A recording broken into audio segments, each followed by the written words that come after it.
Alors très simple, pour réaliser donc la base, donc le gâteau, il va nous falloir 300 g de farine, 180 g de sucre, une cuillère à soupe de vanille liquide ou alors un sachet de sucre vanillé. On aura besoin de 5 œufs entiers, il va nous falloir 70 g de lait, 50 g d'huile d'olive et il nous faudra aussi une pincée de sel. Alors recette super facile, hein, vous allez voir. On met les œufs dans le saladier, on rajoute l'huile d'olive. Alors moi j'ai de l'huile d'olive ici là, mais vous pouvez prendre de l'huile de tournesol ou de l'huile de colza, il n'y a aucun problème. Ou alors l'huile de pépins de raisin aussi. Alors on a mis donc les œufs, l'huile, là je mets le lait, je mets la vanille liquide, il n'y a pas plus facile comme recette. Hein. Alors vanille liquide ou sachet de sucre vanillé. On va mettre également une petite pincée de sel, on la met maintenant sinon on va oublier. On commence par mélanger tout ça rapidement, environ 10 secondes pour être sûr que tout soit bien mélangé. Et ensuite on va pouvoir rajouter le sucre et remélanger encore 30 secondes. Donc là c'est fait, je rajoute le sucre, hop là. Et là on mélange 30 secondes. Alors on vient tamiser ici donc la farine avec le sachet de levure chimique. J'ai failli l'oublier les amis. Il faudra donc dans cette recette un sachet de levure chimique. Alors je récupère hop là, ma petite cuillère et je viens donc mélanger mes deux éléments avant de les tamiser. Allez, on va mélanger ça correctement. Alors vous allez me demander la taille du moule les amis, je vous connais, là on est sur 24 cm. On est à peu près à 25 cm. Donc là je l'ai beurré fariné, maintenant j'ai préchauffé mon four à 175 degrés et je pense qu'on est parti pour une cuisson entre 20 et 25 minutes, il faudra surveiller, c'est parti. Alors mon gâteau a cuit pendant 28 minutes les amis, hein, 28 minutes. Alors, aussitôt qu'il a cuit, je l'ai tout de suite démoulé, voilà, j'ai laissé reposer. Donc là il a bien refroidi, il est complètement froid. Et maintenant donc on va le piquer, on va faire des trous et on va réaliser donc un sirop. Alors pour le sirop c'est très simple, il va vous falloir 100 g de sucre, 300 g d'eau ou 300 ml d'eau ou 30 centilitres pardon. Un demi-jus de citron, ça c'est pour faire donc le sirop et on rajoutera aussi un petit peu de vanille.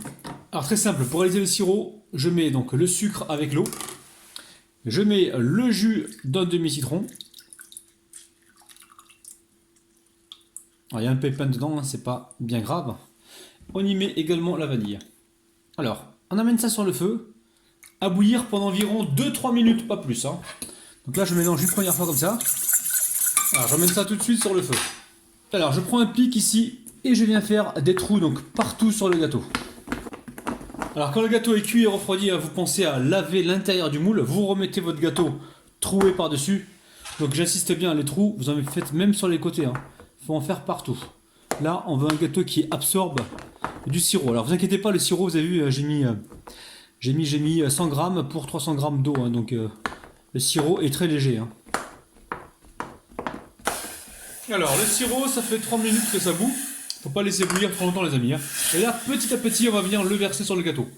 Pas d'un coup, les amis. Petit à petit, pour être sûr que toutes les parties du gâteau absorbent bien le sirop. Hein. Vous pouvez le faire à la cuillère si vous voulez. Mais là, il faut être sûr que ça absorbe bien le sirop. Vous allez voir, ce gâteau, il est succulent, il est facile à faire. Ne vous inquiétez pas, il n'est pas trop sucré, on n'en a pas mis trop au départ. Et là, dans le sirop, je vais encore me répéter, il n'y a que 100 g de sucre pour 300 g d'eau. 300 g d'eau, ou 30 centilitres d'eau, ou 300 ml. Donc vous voyez, le gâteau, il absorbe petit à petit.